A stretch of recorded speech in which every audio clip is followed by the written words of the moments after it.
I'm delighted to be here with my colleague, Charles Malet from UK Column.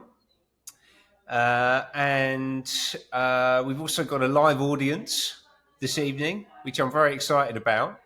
And we are using a new platform, trying out Riverside FM with a live audience. I've used it to record podcasts before, and I've been very impressed. It's a good little tool. And I've not done it with an audience, so I've got a chat window up and everything, and it's very exciting. So we're gonna talk for probably about 40 minutes, something like that. And then if people want to chime in with questions, then you can drop them into the chat window. I can already see a few of you in there. Hello, Kenny. Nice to see you, sir. And Dan and Steve and Jabwack and Jenny and everyone else who's tuned in. So let's get going. So we're here to talk about, well, what I call radical distribution of global governance, cultural and economic activity for universal human benefit. That's why I've established Pattern. That's what we talk about when we get together in Pattern, to talk about building parallel systems, essentially, to move us away from the centralized paradigm that we're being dragged towards by the mainstream, by the political classes, by the corporations who are trying to centralize and take control over everything. And our job, as I see it, is to resist peacefully, and to do that by building alternative options and creating a system that can sustain us as individuals, communities, nations outside of centralized control. And that is no small undertaking by any stretch of the imagination. This is a big task that we've set ourselves, that's actually been set for us. And in order to do that work, to do it effectively, requires strategic planning, careful thought, and meticulous execution as well. And I have done a bit of that myself in my own career, working in the markets. But I'm always delighted and fascinated to speak to people who are military background, former military people, because they have a different way of doing things, a different way of looking at things, a different grounding, slightly different language, slightly different tools. And I'm delighted to be talking to Charles about what I've just described to you, because he is a Sandhurst graduate and a former officer in the Coldstream Guards, amongst other things. He was also a copper at one point for his sins. And I'm really just fascinated and delighted to have this opportunity to talk to you, Charles, about strategic planning and setting up command and control operations. And maybe we can talk about OODA loops and a whole bunch of other things as we go along. So it's great to have you here. Thank you very much, Ben. Good evening. Good evening to the live audience. Well done for turning up on time. And to those of you who are watching the recorded version, hello. I think we're in for a good discussion, I think, and I would certainly welcome questions at the end. But yes, as Ben says, I have spent time in the Armed Forces UK in the Army some time ago, and that means that one does lose currency in some respect, because doctrine, training methods, the way that the system works is constantly evolving, or at least that's what you'll be told, although really the fundamentals are going to remain the same. And I think that there are always ways in which the positives, the upsides from any training or learning experience in a military context can be overlaid onto a civilian situation, let's say, or any situation. And so I think there will be, there will be ground that we can cover this evening with a direct bearing to decentralisation that I hope might resonate, might make sense to some people, or hopefully to everybody, because in some ways there is something of a similarity with the way that the army certainly works. So we can get into that in a bit. Ben, I don't know if it would help if you talk about sort of a nutshell version of the planning iteration that you see Patton going through, and then we could perhaps talk off that, or whether you want me to go on and describe anything else, sort of particularly at this stage. Yeah, absolutely. I didn't actually ask you a question, did I? Probably would have been helpful. I just stopped talking and threw it over to you. Standing by for one. Well, look. So I think what's going to be interesting. So there's a bunch of stuff that I'm quite excited to talk to you about, right? So we're in the early stages over here of thinking about what the future system might look like. I believe that we need to stand up essentially new markets. I think about them as markets because I think that we need to trade with each other ultimately, peacefully trade with each other in order to build a civilization back up, right? And that's trade of ideas as much as it is trade of goods, services, what have you. So we're in the early stages of that. We're thinking about what the distributed system could look like. I'm particularly interested in pulling in examples of that are already out there, actually. So there's a lot of stuff that's already been deployed around the country and further afield that we can draw on. And actually, Charles, I know that you are a smallholder and you're also embarking on educating your kids at home. So, and those education and agriculture are two of the most important parts of getting the system set up. Essentially, what I'm interested in is strategic planning and developing a clear vision for what we need to do next as a collective at a national level, a regional level, and a very local level, like right down to the community and even into the household. Right, so I think that's really that's really important. I'd be interested to get your thoughts on that and how those things correlate with each other. Yeah, from the kind of big macro level down to the micro level, and how you need to think through the interdependencies and how those things relate. And then also, I think what would be particularly interesting is to think about, because obviously we talked about military experience, but we're not intending to go into battle at any point. But in order to go into battle, the military has to establish some really significant logistical capabilities and stand them up from basically nothing. It certainly would, depending on which theatre they're in, right? But being able to build your own capability, your own base, is a fundamental part of being able to go in and fight in any conflict. So it strikes me that there's a huge amount of overlap between what the military do on a daily basis and what we could potentially do. What we could potentially be looking at doing here in this community and further afield.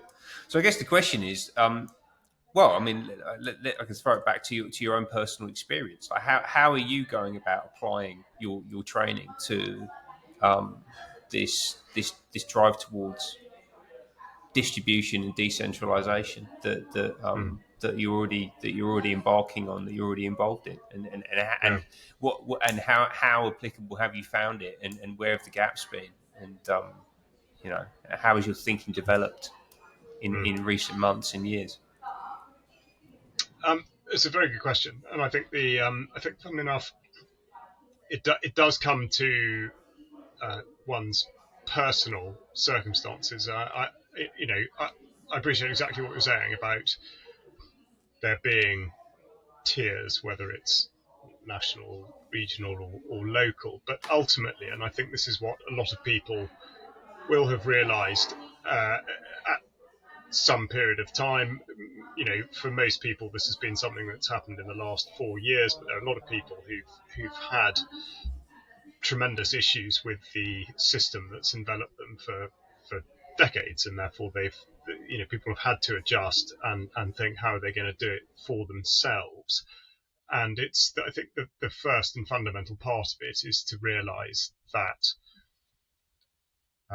despite the fact that, for example, the government will tell you that it will look after you, if one assumes that not to be the case or not even the intention, I think the obvious conclusion that drops out of that is that first and foremost, you need to sort yourself out, and you need to decide how it is you're going to do that. And I wouldn't for one second suggest that everybody needs to do the same thing or isolate themselves or any of that. But what I mean is that in actual fact, for a regional system, or for anything to work, and this is absolutely overlays onto sort of a military template, but for any system to work, it means that every component part within that system has to know exactly what it's doing and why.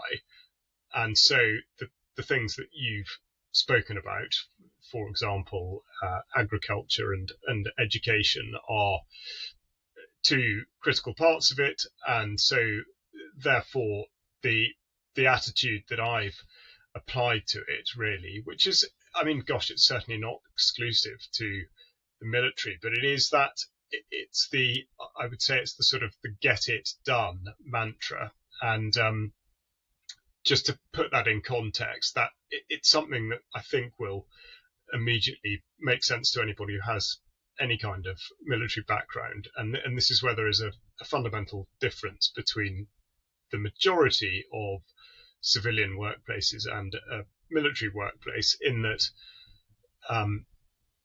military tasks are set and need to be achieved often. I'm not talking about in a warfighting context, but in a training capacity or sort of any other peacetime situation, it just needs to be achieved. And this is it's a very, very basic point, but it's something I think that's done very well by the army in basic training, or whatever the sort of introductory training period is, depending on which particular route you've gone. But effectively, it works on the principle that you're given something to do. You're given an objective, a task, with an end state. You have to have achieved that particular thing, and to an extent, how you go about it is up to you. And the point of it is that you can't give up. You don't give up. You just do what you need to do in order to get it done. It does provoke some absolutely outrageous and ridiculous situations and consequences and all the rest of it, and sometimes sort of near disaster or actual disaster. But the point of it is that it switches your mentality from considering something as being too difficult to being just difficult but doable.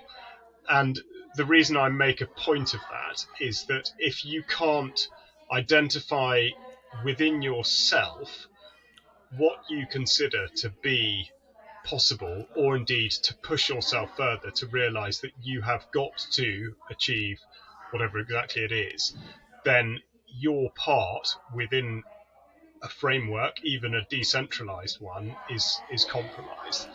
So I think that's a very, very important part of it. I don't want to make it sound like a sort of psycho babble, mind over matter thing, but in actual fact, that really is sort of how it does manifest. If you don't believe sincerely enough in what you're doing and why you're doing it, and you can't fall back on that, you can't cling to that, then I'm afraid the chances of being able to add value to a system that is always going to be challenged, the whole reason we're having this conversation in the first place is because we and a small number of people relative to the whole mass don't like the direction that the wider society or the controlling entities would be pushing us into. So if we're not determined enough to resist that, then I'm afraid we don't stand a realistic chance of being able to resist it. And that means that, again, I think a way to simplify this in a way that the military does do this very well is to constantly bang on about things at a fundamental level. Having principles rather than sort of trying to cherry pick or guess particular topics or particular areas that you should concentrate on. So if you have principles, and this applies to anything. Funnily enough, I found a little card today that I was given on a junior leadership course, and it's all condensed into a tiny sort of business card thing. I mean, you pretty much need a magnifying glass to read it. But so, for example, the principles of war are the selection and maintenance of the aim. I should be able to do this without the card, of course. Maintenance of morale, offensive action, surprise, concentration of force, economy of effort, security, flexibility, cooperation, sustainability. And that was sustainability 20 years ago before it meant cutting down trees in order to put up solar panels.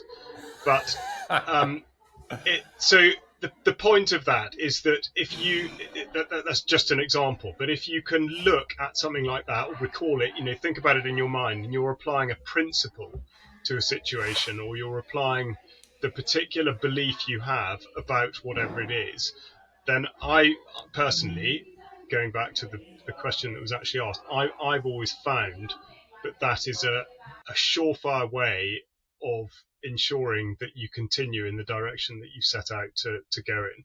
And I think that's what military training, by and large, planning, the whole piece enables you to do. It enables you to be able to assess a situation in order to evaluate a series of courses of action and then choose the best one, and then work out how you're actually going to achieve that. And then critically, and this I think is another bit where it's easy to get lost, but to realize at what point you have achieved that. What is it that you want to have done, and how do you know for sure that you have done it? And we see this an awful lot of the time. Let's take a really obvious political example. The Labour Party, when it was first set up, had a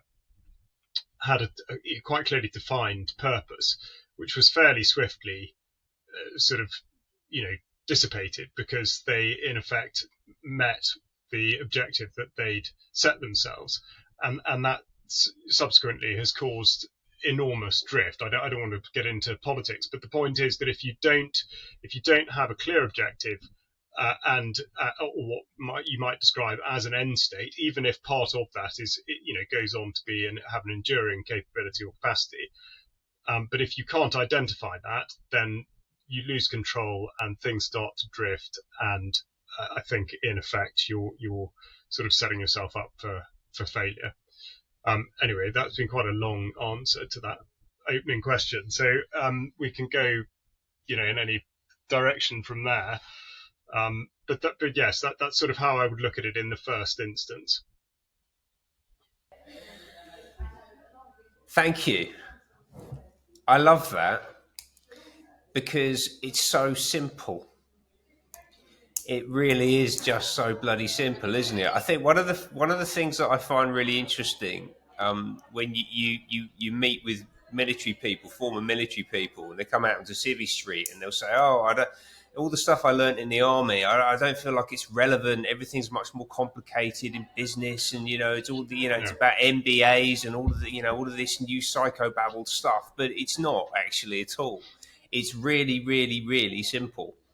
And I thank you for landing on that, because actually, I feel like that was exactly the message that I needed to hear today, out of the back of a whole bunch of things that I've been wrestling with, sitting here at my desk all afternoon, basically overcomplicating stuff. right? And I'd arrived at the point where I was like, actually, do you know what? I've got to break this right down. I've got to get down to brass tacks. What is it that I'm actually trying to do? What's the end point that I need to achieve? And what I'm particularly bad at, and I'm now going to go away and I'm going to get a lot better at, just on the back of what you've just said, is get hyper specific about knowing when I've achieved the thing that I've set out to achieve. Yeah, Yeah. because otherwise you Yeah. don't have a goal. You were just drifting, right? Yeah. Yeah. The thing is, with any of these sorts of conversations, you can argue one point one way, and then you can come at it totally different way, and you can sort of do well, and then now actually we've got the counter argument, because of course you can say, for example, you've got to have a clearly defined goal, and you've got to make sure that you concentrate your effort on that and all the rest of it. However, what one mustn't overlook is that as part of that, you have to retain the ability. I mean, I've just read it out: flexibility, or what one might call adaptability. Don't be a slave to a plan if it's not working. So part of the military planning cycle, and the absolutely the operational cycles, when something's actually in play, it is iterative. So you're reviewing constantly how you think what you're doing is going, but also the counter effort. So clearly in a military context, this is all done. Well, almost always this will be done against, on the one hand, against an enemy, but also against an objective via a mission that will have been given to you. And that's something that I want to come on to, because I think it's very helpful, especially in terms of decentralisation. It works very well. But so you have to, it's always a balance. You need to be very careful. Once you've selected your best course of action, you've made your plan, you've realised what your end state is. But again, the future is unforeseeable. You simply don't know what it is that's going to pop up in your way, crop up, obstacles, whatever. So if something seems perhaps not insurmountable, because we go back to we'll just get it done, and you will have that urge to just get it done, but actually that's the point where you want to stop and think. And this is, I think, again, where it's very easy, completely on a personal level, but also on a corporate level, to get fixated or to be completely head down inside your plan, to the point where you will resist the perhaps the intelligent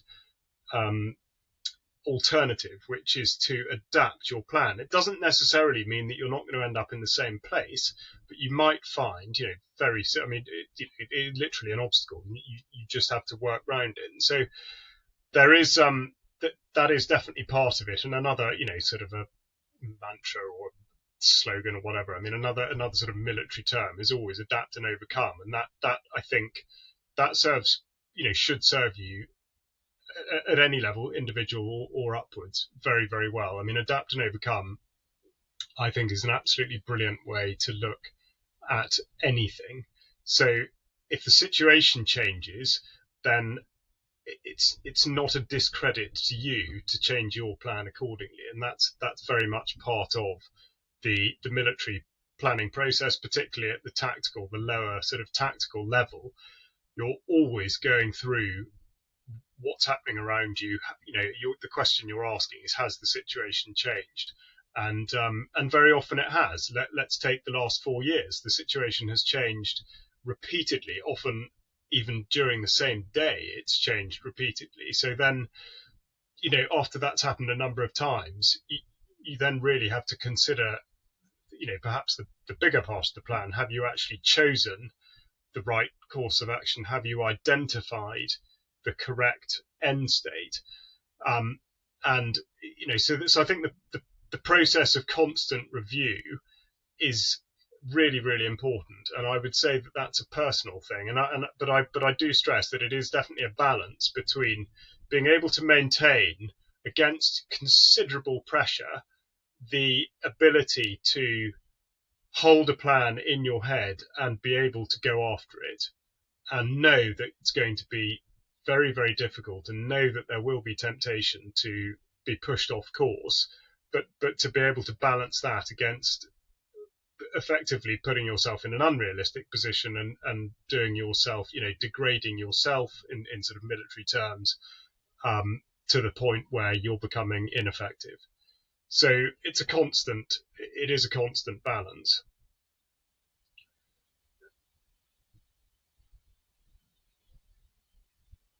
I can't, Ben, I'm not hearing you. If you're, No, are you talking? no, I'm back So now. I, I'm having to, I'm I thought you having were about to, to say. I'm toggling the microphone off and on because there's a little bit of Okay, background yeah, noise, background noise. and there's a slight lag there. That's No, it's fine. you've just. I don't even know where to begin. You just said about 10 really interesting things. I think that the main thing for me is it's balancing the tension between those two things, right? Because what you're describing is that it is quite a lot of internal tension, and it's ultimately discipline, isn't it? Right? That Yes. to be able to, because you started off with a very very pragmatic, sleeves rolled up, down in the guts of it statement, which is you got to have you got to have the will to do it. Whatever it is, you got to have the will to do it. Come what may, rain or shine, doesn't matter. You got to do it, son. All right. So that's a very motivating statement. But then at the same time, in the process of getting on and doing it, you've also got to pull yourself back and say, is this actually the right approach that I'm taking here? And Yeah. that modulation between those two states is has to be done in a very conscious and considered way, right? I mean, that's not Hmm. it's almost not natural to behave like that. Yeah. Yeah. Yeah. Yeah. That's exactly it. It is a battle, and it's at the individual level. That's where it's hardest, because you don't have there's no moderating influence. It's just you. So if you are trying to achieve something personally, and I think everybody will be able to bring into their mind something that they have aimed to do, struggle to do. It doesn't matter whether it's short term or long term, and had that moment where you're not quite sure. You're not quite sure that you're going to be able to do it, or suddenly you're not quite sure whether you want to do it, or whatever it is, and trying to remember what it was that motivated you at the outset, and to be able to see that through, let it run its course when it's just you. That is very, very difficult, but it is, though, an essential skill, and it's extremely difficult, and especially in the face of challenge. I mean, in the military context, the difficulty with those sorts of things are usually, like I say, degradation. The feeling of extreme tiredness, or hunger, or cold, or all of them at the same time, usually, which you hope is not going to be such an affliction, sort of outside of that context. But then again, now the sort of the gaslighting and the persecution of people who simply want to do things differently is every bit, if not more, taxing, or psychologically damaging. So it's absolutely not easy. And again, I mean, the other thing, sadly, that we see is that even amongst the, let's say, the minority grouping, the minority of people who want to operate outside of the system that we currently have, is still, in some respects, or has the tendency to be, very fractured. People will agree on things to a point, and unfortunately, though, especially under pressure, and this is again something that, sorry to jump around, but going back to sort of the origins of military training, part of the way in which you try to bring these qualities to the fore in people are to put them under intense pressure. And that's when you see how people are actually going to behave in a certain situation. And some people, you cannot predict it at all.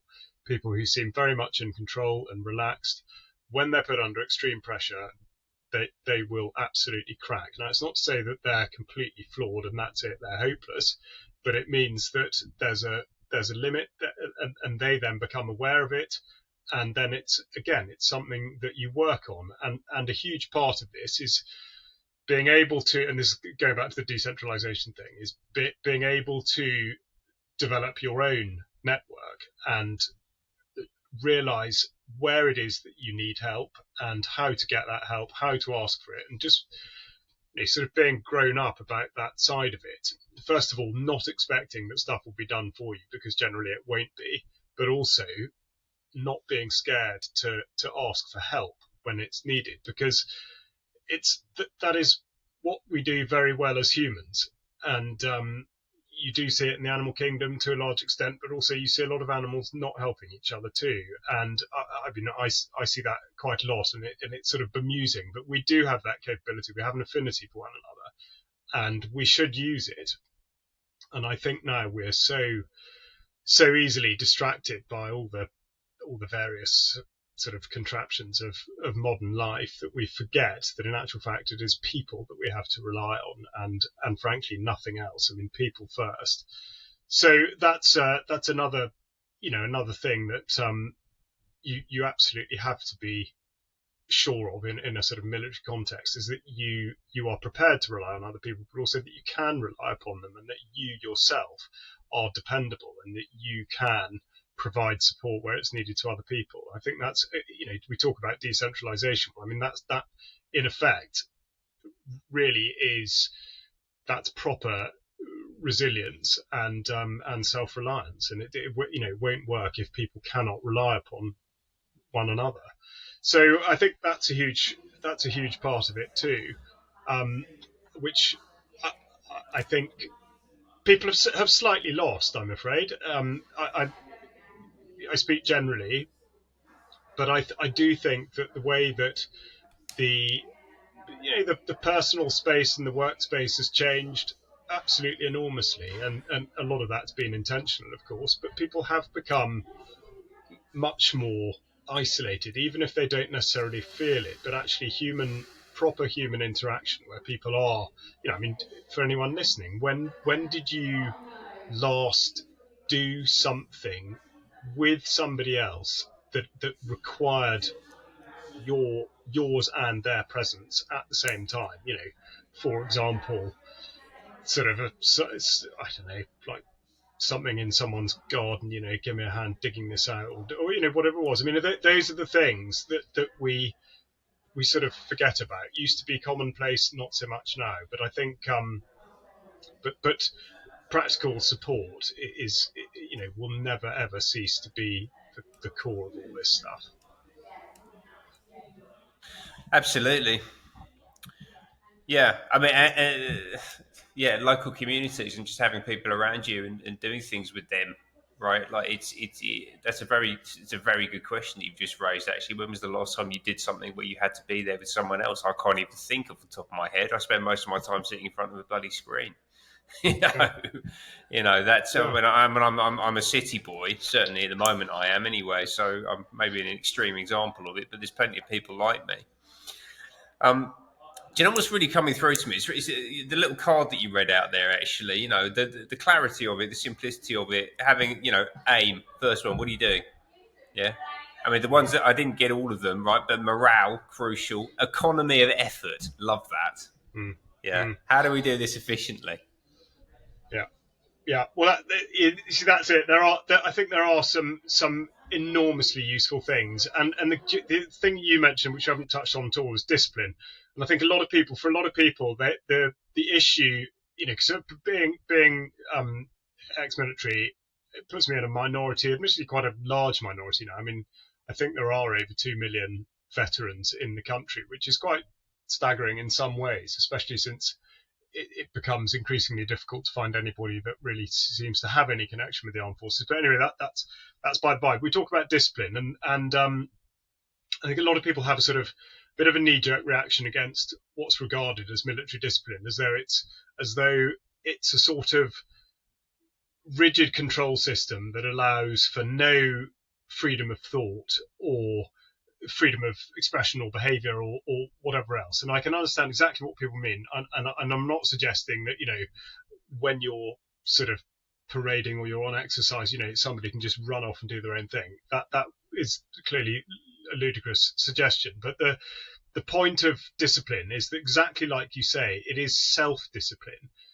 and that's the bit that is so critical.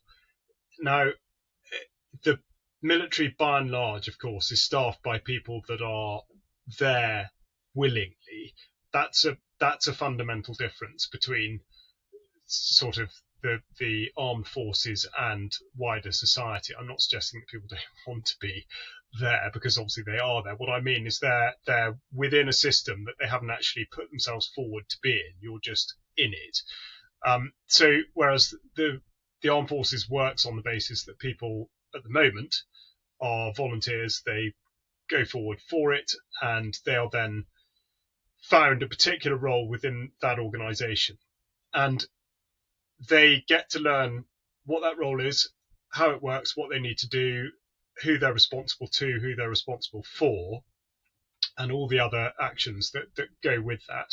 Now, the reason it works, when it does work well, is because people really do know what they're doing. And I do remember this. This is a specific example, not a general one, and I don't mean to in any way tar sort of larger organisations with such a brush. But I do remember the first work I took outside of the military upon leaving was for a large mining company, and I went and ran projects for them in Southern Africa, and I was absolutely staggered by the number of people who didn't know their jobs.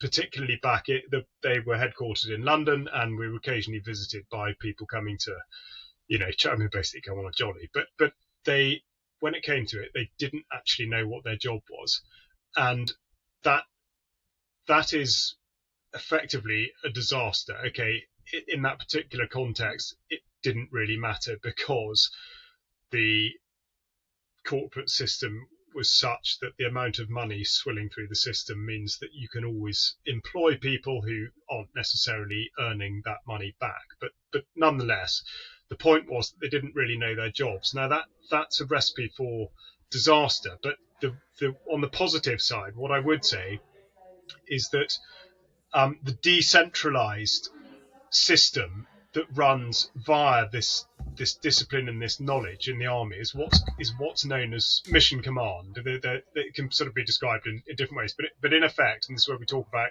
the transition down from the strategic level down to the tactical level, to the one bloke doing whatever he's doing. The way it works is that your activities are driven by the commander's intent. So the strategic position will be converted into operational plans, which will go down into tactical orders. But the thread that runs through that is the mission. So the mission is, in effect, you will be conducting such and such an activity in order to achieve something else. So we have there what it is that you're going to be doing, which is the sort of just get it done bit, and then you have the in order to, and then the next bit, which is the effect or the end state. So it's very clear, it's pithy, it's put into a one-line thing, and it runs through every bit of the chain of command.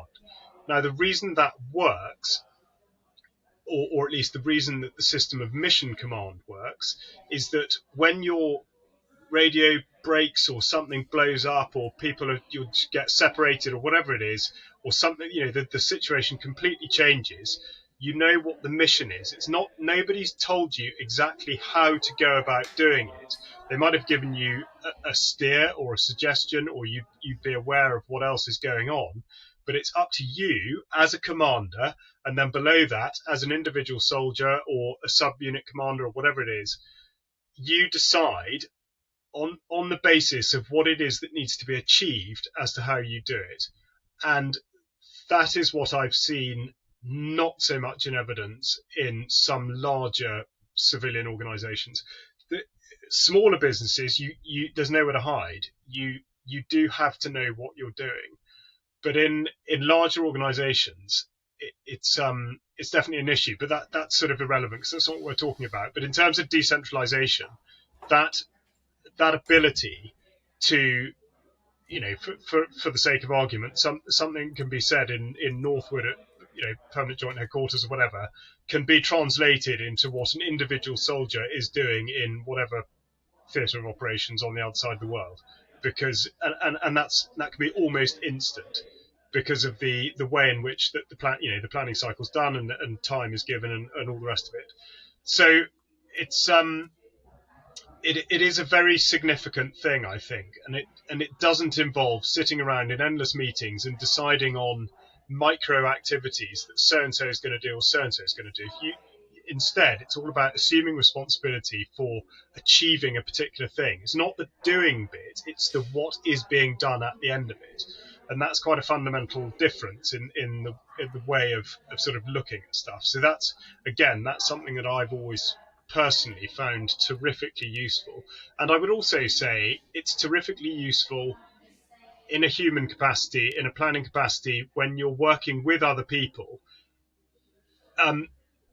Everybody likes to think, despite their perhaps initial protestations, people love to think and be empowered by that process and by the achievement of whatever it is. And I think as a way of sort of inspiring and motivating people to set out what it is that needs to be done, rather than try and articulate the way to do it, is can be very powerful. I mean, okay, of course, as part of that, working out how it's to be done is also exciting. But having that clarity of thought to see what the goal is is a big thing. So effectively that's mission command, and that's something that does work very, very well. Sorry, I can see what time wise where I've gone on. No, Charles, this is fantastic. Thank you. This is absolutely perfect. Again, there's so much in there that I'd like to unpack. It is all directly relevant, by the way. I mean, you just said there a minute ago, in large organisations, I call it, there's a lot of fat and there's a lot of places to hide. Right, when you've got a wall of cash coming in, you can get away. I mean, I've been in some, I won't name them, but big financial services institutions, and you sort of look around and go, hang on a minute, you do that. Well, those people over there do that. So how can you both be doing that? That doesn't make any sense. Yeah, and all of the internal ridiculous contradictions and the politics and the turf wars, you can cover that stuff up. But ultimately, we're gonna need to migrate the nation. The way I see it is we got a lot of people working in big companies. Well, we're not going to need as many big companies, and actually, those big companies are the ones that are laying everyone off with artificial intelligence at the minute. So actually, there's a whole bunch of people in relatively senior positions in later on in their career who are still only in their 50s, say, who are looking around and going, oh my goodness, what am I going to do now? Well, you're going to have to come over here and get involved in helping to build this parallel system up ultimately, if you're going to have a sustainable future for yourself. So I think getting this stuff down is really important. I think it's a crucial message. I love the you were just talking about the different functional components of the system that you've constructed in order to achieve the end goal. Right, so that works at an operational level within a unit and within us as individuals, but then also more broadly, you can apply that at the macro level as well. Right, like we need the big structural components of the system to understand what they're there to do and why they're doing it, and not necessarily how, but and not deviate away from that. Whereas what we've been living through, Brian talks about this a lot actually, is we've been living through a period of disruption, and the dependable components of the system are no longer dependable. They're not doing the things that they were supposed to do, and actually that's been extraordinarily damaging. It's undermined the structural integrity of the nation. Actually, it's at a really fundamental level. Yeah, yeah. Which actually reminds me, another sort of critical point, because you earlier on you spoke about resistance, which peaceful resistance, resistance of any kind, but putting yourself in a position where you are going counter to the system or whatever it is. I think I think another fundamental thing to consider is asymmetry, and it's. I mean, I know it sounds very obvious, but it is. I think it is often overlooked in that whatever once you've been able to identify, and I sort of go back to the military context of identifying an enemy, and I don't mean that in a confrontational way, but an enemy can just be a problem, whatever it is. But the the critical part of matching your strengths to the enemy's weakness and vice versa. I mean, putting yourself against the enemy's strongest capability is never going to work. And this goes back. I mean, I don't know. I don't know with so many directions we can go in, but I was thinking of examples of you know planning, because effectively all of this has the potential. If we're assuming, which for decentralization purposes we shouldn't, but if we are assuming in the sort of the outside world, a top-down plan, a strategy that's come from the top of a pyramid, if that is not sound, there's no way you can have tactical victory on the ground. And the way that is perhaps best exemplified in a military context in sort of recent time would be Afghanistan. And if you put to one side what Julian Assange said, what anybody might say about the military industrial complex, or the sort of the non-kinetic effect of any engagement in any other country, there was never anything verging on a coherent strategy for Afghanistan. The goalposts moved daily, and the result of that was that operationally, the command element that was supposed to be running that operation, so divisional, like 2-star general job, or even I think there was somebody one up from that, they had absolutely no idea what it was that they were supposed to be doing. So it meant that whilst successful operations could be conducted, they were never conducted towards a coherent end state. And it's very sad because, of course, lives were lost across the board for, unfortunately, no good reason at all. But that should have been possible to identify in 2001. There was never any basis for the original deployments that made sense, and that never changed. It only became more muddled. And the reason I mention that now is when one looks at what's happening in Ukraine.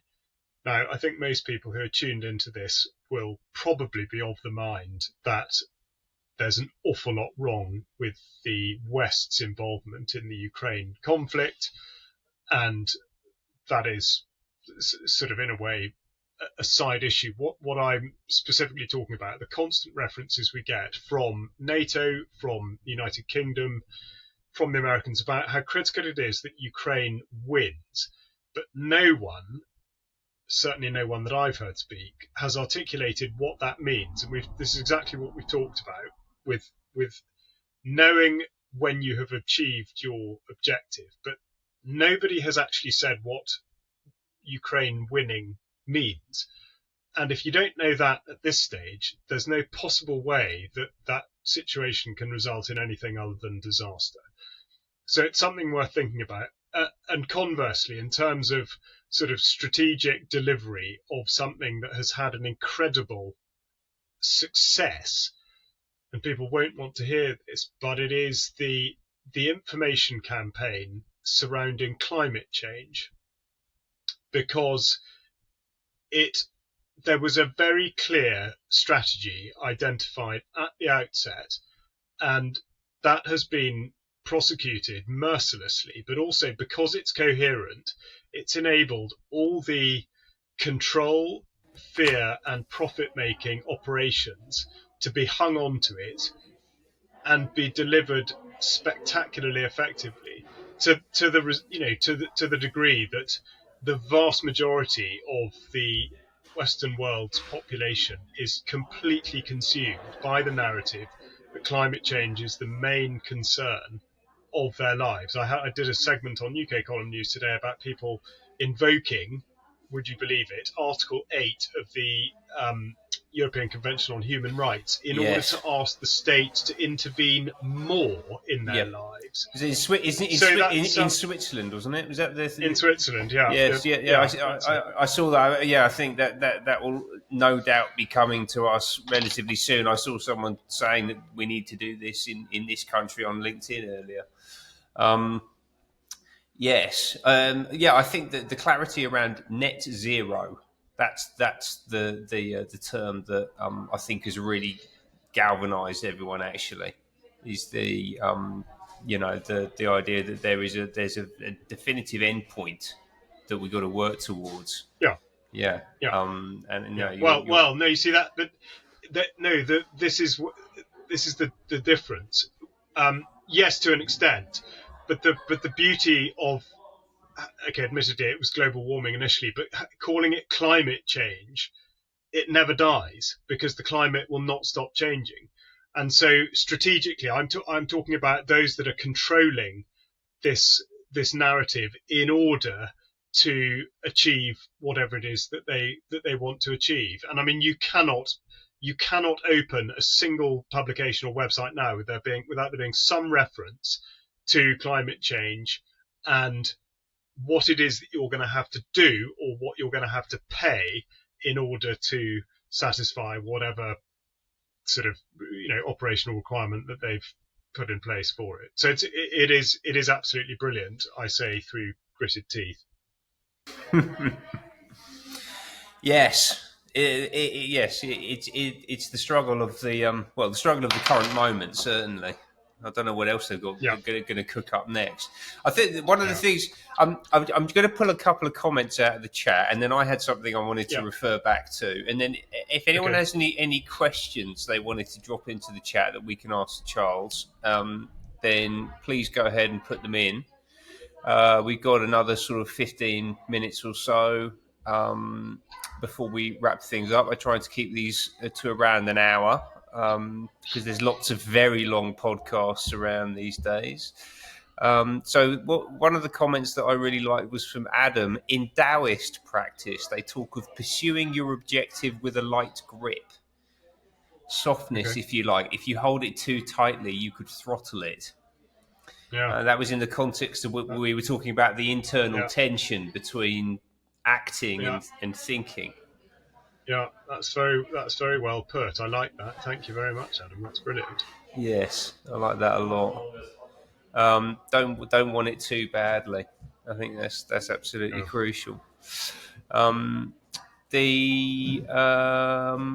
else did we have in here? There was someone talking about Pink Floyd, which I was quite impressed about, actually.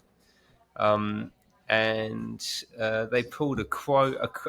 They pulled out a line from Time on Dark Side of the Moon, which I actually think it's a very poignant line. But I think that I won't go into the music industry and Pink Floyd or anything like that, right? But there's a line in that song which is "Hanging on in quiet desperation is the English way," and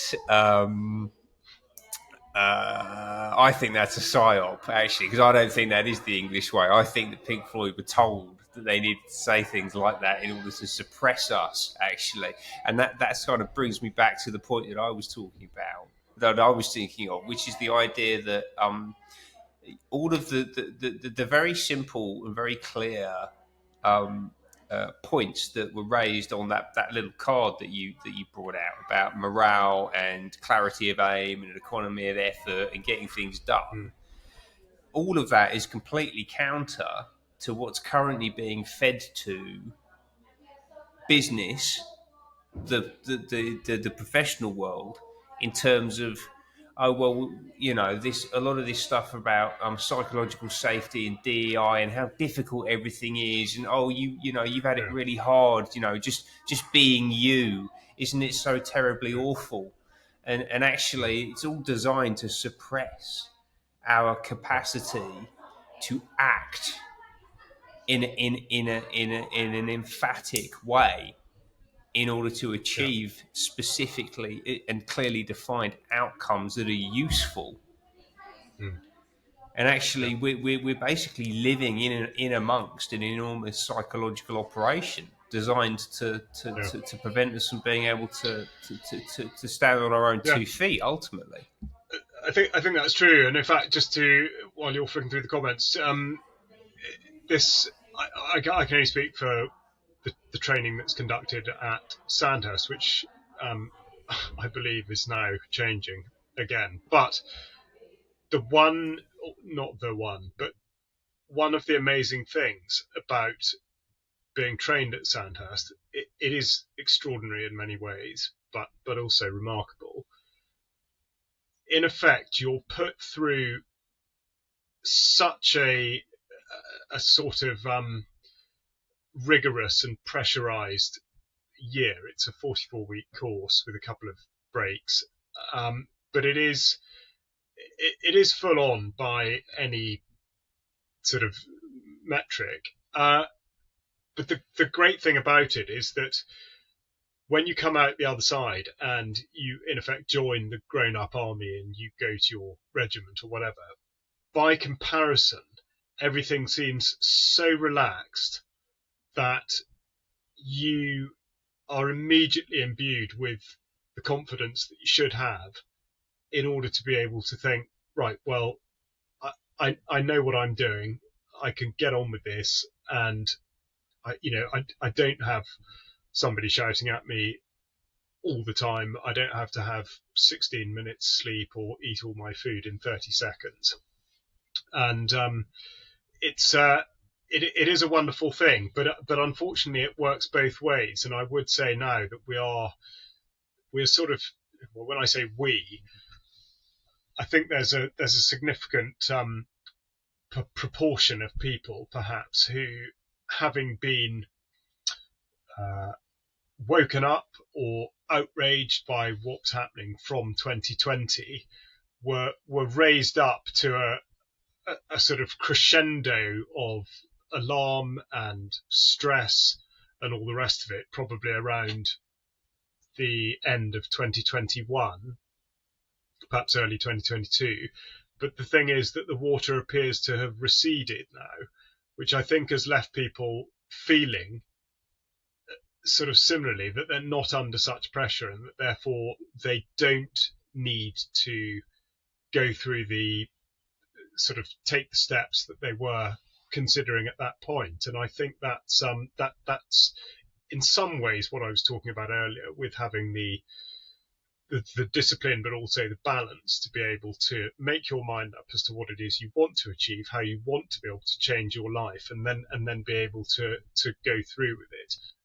And I'm sure we can all think of people who appeared to be, as it were, on the same page when it came to the absurd and disgraceful pressures that were being put on people to take experimental drugs and the rest of it.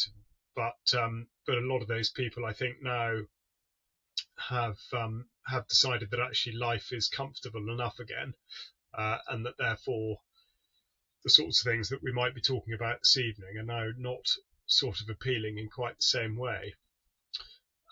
Now, if you can still hear me, live audience, I can't see Ben.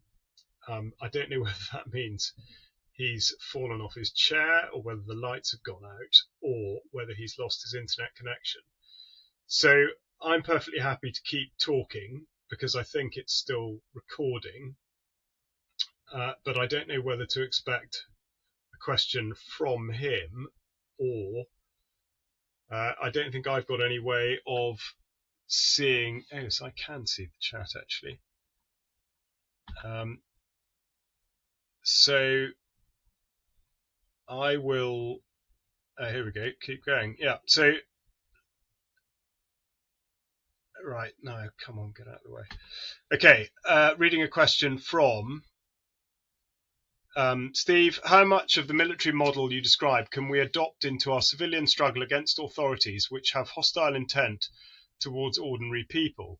We've already taken casualties and losses. Many people I live with in my community are hung up on the barbed wire of universal credit dependence, NHS dependence, seeking the cheapest toxic food, etc., etc. How can we possibly organise a nation when we're so disorganised and in most cases frightened and the feelings of powerlessness? That's a very good question, and I do appreciate it.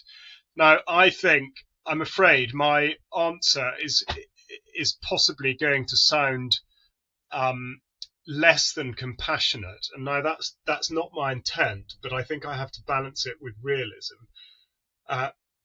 My view, I suppose, if we go back a bit, is that how could we actually end up in this situation in the first place?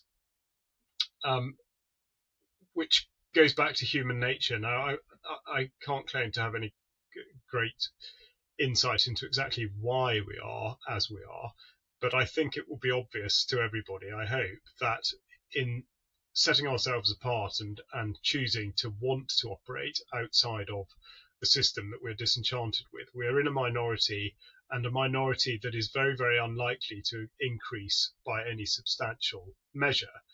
That is just human nature, and I don't see that there's any way in which that can be changed. So if we use that as a start point, then sadly the people who are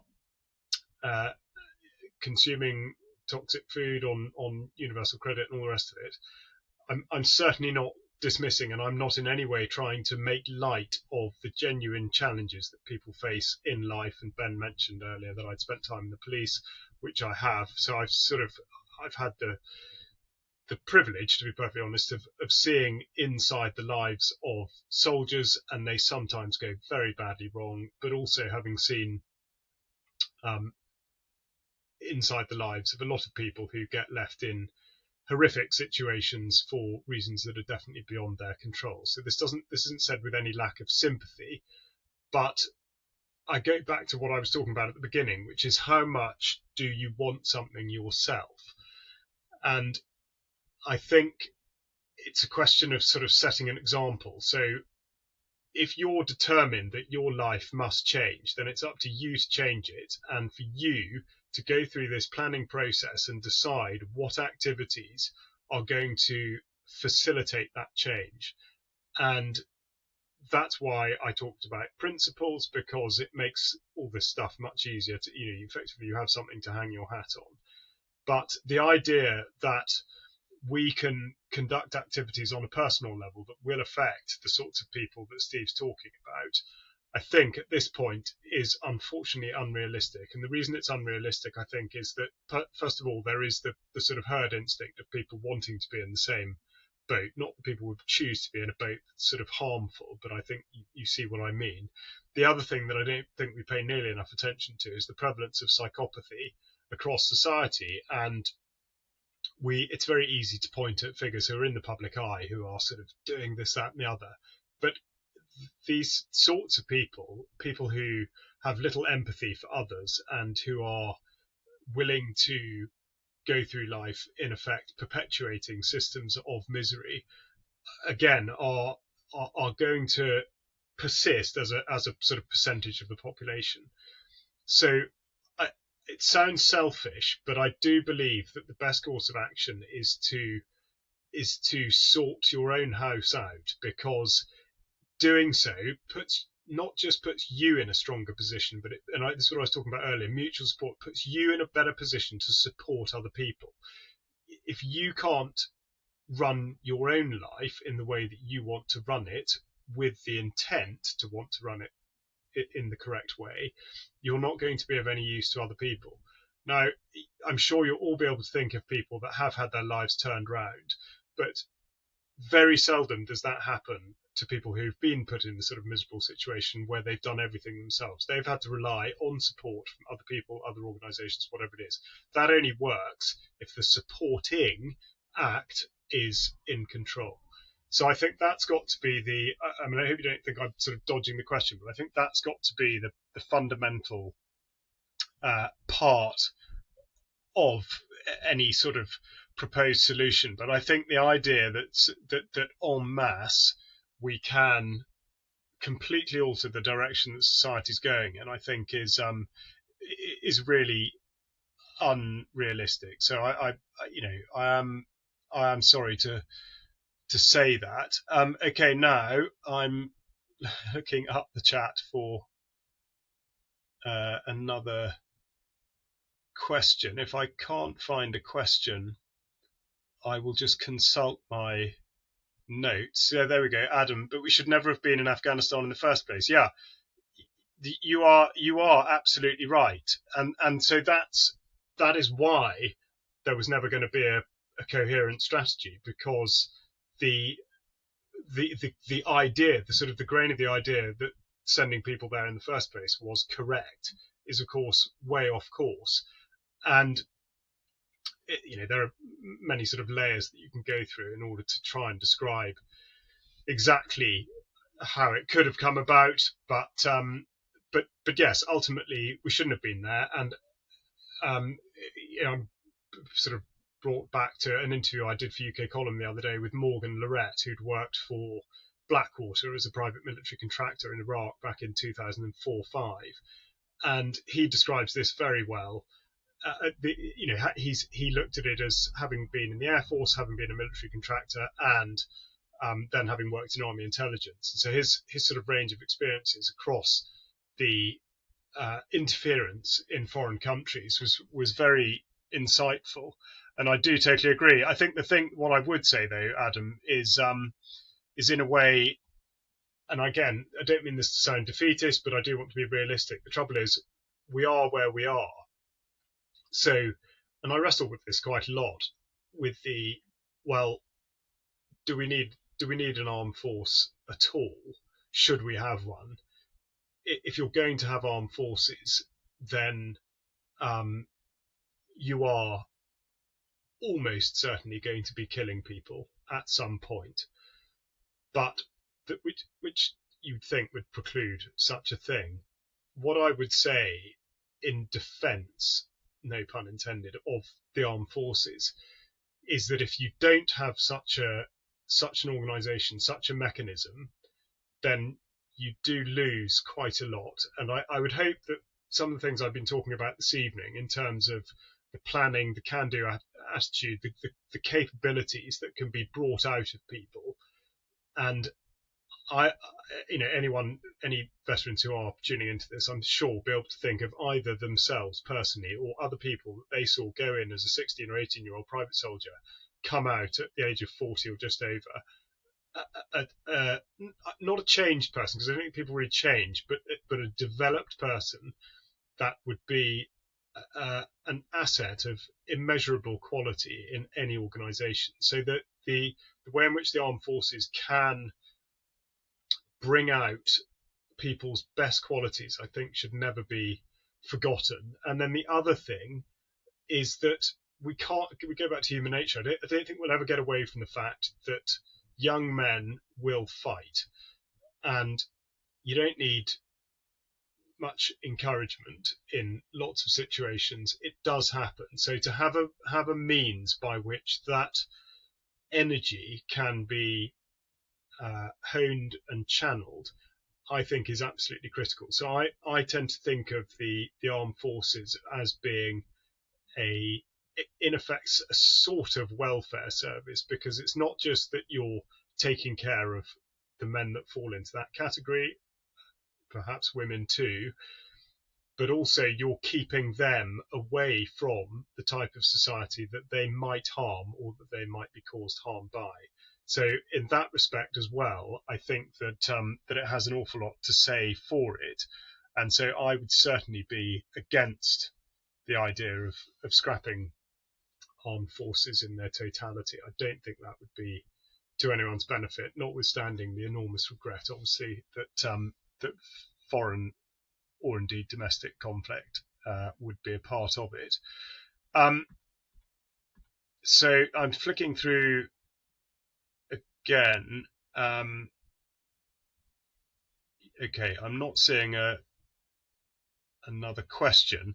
So, and looking at the time, I see it's nearly quarter past 9.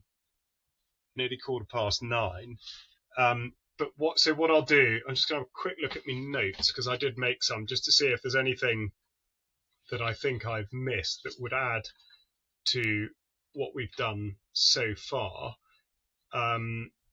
And yes, I think on the planning thing, one thing I did want to mention, which comes up in operational planning, because I think it's very easy to feel discombobulated by the number of things that one has floating around in one's mind at any one time. There can be moments in life where there seem to be a raft of problems, and being able to be in a calm enough state of mind at that point in order to identify what it is that you need to do can be very difficult. And I think it's the question of sort of being able to prioritize, or when you're working your way towards a solution, being able to realize what the critical activities are, and in particular the one thing that's going to enable you to get to what I would call the end state, which I hope has sort of been made clear over the past hour or so. And this is a big feature of the operational planning model. And it just, if you just sort of put to one side that this is in a military context, because I think it has applicability absolutely across the spectrum, but I find it very, very helpful. And if you think about it, it's referred to as a center of gravity, and it's the one, let's say, mission critical activity. So if you think of whatever it is, the problem that you have, the range of problems that you have, and you know that for those problems to have gone away, you've got to get to an end state. But there can always be one activity that will put itself above all others. So when you go through them and you think, well, if I did that, would the problem still exist? Would I have achieved that? You effectively can sort of cross them off. So you have what's called a center of gravity, and that just gives you a little bit more focus as to how to get from one place to the next.